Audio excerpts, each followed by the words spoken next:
नाम हो सकता है आपका भी इस दुनिया में, बस थोड़ी-सी मेहनत तो करके दिखाइएगा। हेलो माय ब्यूटीफुल फैमिली, कहिए कैसे हैं आप? मैं हूँ आपकी दोस्त दीपिका और आज फिर आई हूँ एक छोटी-सी कहानी के साथ। ये कहानी है 5वीं क्लास के कुछ बच्चों की जो एक सरकारी विद्यालय में पढ़ते थे। तो उनका फाइनल एग्ज़ाम था मार्च में और मोरल एजुकेशन का पेपर था। बच्चे बड़े होशियार थे, बच्चों ने सारा पेपर आसानी से कर दिया। लेकिन लास्ट के क्वेश्चन में अधिकतर अधिकतर तो क्या सारे ही बच्चे अटक गए, क्योंकि परीक्षा में लास्ट क्वेश्चन पूछा गया था कि उस इंसान का नाम बताइए जो आपके विद्यालय में सुबह सबसे पहले आता है। अब सारे बच्चे सोचने लगे कि कौन सबसे पहले आता है। किसी ने अपने हेडमास्टर का नाम लिखा, किसी ने हिंदी वाले सर का नाम लिखा, किसी ने पीटीआई सर का नाम लिखा कि वो सबसे पहले आकर एक्सरसाइज कराते हैं। लेकिन अधिकतर बच्चे सोच रहे थे कि सुबह-सुबह एक आंटी विद्यालय में आती हैं और स्कूल की सफाई करती हैं, जिनका रंग थोड़ा-सा सांवला है, कद की वो ऊँची हैं, शरीर की गठी हुई हैं। लेकिन उस आंटी का नाम उन्हें नहीं पता था, तो जैसा जिसको ठीक लगा सभी बच्चों ने वो उत्तर लिख दिया। अब उन फाइनल एग्ज़ाम के बाद बच्चों की छुट्टियाँ होने वाली थी, तो उस उमंग में, उस उत्साह में वो बहुत ही खुश थे। लेकिन जैसे ही एग्ज़ाम ख़त्म हुआ, तो सभी बच्चे अपने टीचर के पास गए और बोले कि सर सारा पेपर तो हमें आता था, लेकिन last question out of syllabus आपने क्यों डाला? वो तो हमें आता ही नहीं था और आपने कभी हमें बताया भी नहीं था।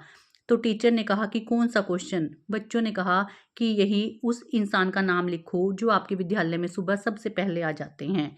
तो सभी ने बताया कि सर हमने तो किसी ने हिंदी वाले सर, किसी ने इंग्लिश वाले सर और किसी ने उनका नाम लिखा है कि जो सबसे पहले सफाई करने आती हैं। लेकिन सर हमें उनका नाम नहीं पता था, तो इसलिए हमने किसी ने उस उनका नाम आंटी जी लिख दिया, किसी ने ये लिख दिया कि काले रंग वाली आंटी, किसी ने ये लिख दिया ऊँची आंटी और किसी ने ये लिख दिया सफाई वाली आंटी।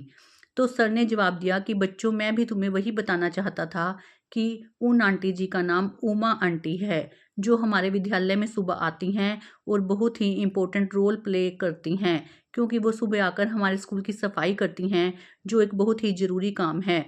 जब वो सफाई करती हैं उसके बाद ही हम अपने विद्यालय में ठीक ढंग से सारा दिन बिता पाते हैं और सफाई वाली जगह पर बैठ पाते हैं और हमारा स्कूल सारा दिन अच्छे से व्यवस्थित रहता है। तो उन आंटी जी का नाम भी हमें सबको पता होना चाहिए कि वो सफाई का काम करती हैं और बहुत ही ज़रूरी काम करती हैं। तो उन बच्चों को इससे उन आंटी जी का नाम पता चला। तो दोस्तों कहानी तो छोटी-सी है, लेकिन ये हमें इस बात का एहसास दिलाती है कि हमारी लाइफ में बहुत से लोग ऐसे हैं जो हमारे लिए बहुत ही अच्छा काम कर रहे हैं या इम्पोर्टेंट रोल प्ले कर रहे हैं। चाहे वो हमारे दोस्त हों, हमारे माता-पिता हों, हमारे सगे-संबंधी हों या कोई अननोन भी हो। लेकिन कई बार हमें उनकी भूमिका का पता ही नहीं होता कि अगर वो नहीं होंगे तो हम कितने परेशान हो जाएँगे। हम अक्सर उन लोगों के बारे में पता भी नहीं करना चाहते और उन्हें कोई महत्व भी नहीं देते, जबकि वो सच में हमारी ज़िंदगी में महत्वपूर्ण भूमिका निभाते हैं। तो कोशिश कीजिए जो आपके से जुड़े हैं, जो आपकी ज़िंदगी में कोई भी रोल प्ले कर रहे हैं, उनके बारे में अच्छे से जानें, उन्हें भी महत्व देना शुरू करें और उन्हें इग्नोर मत कीजिए।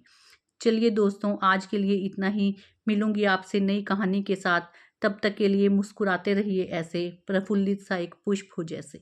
नमस्कार।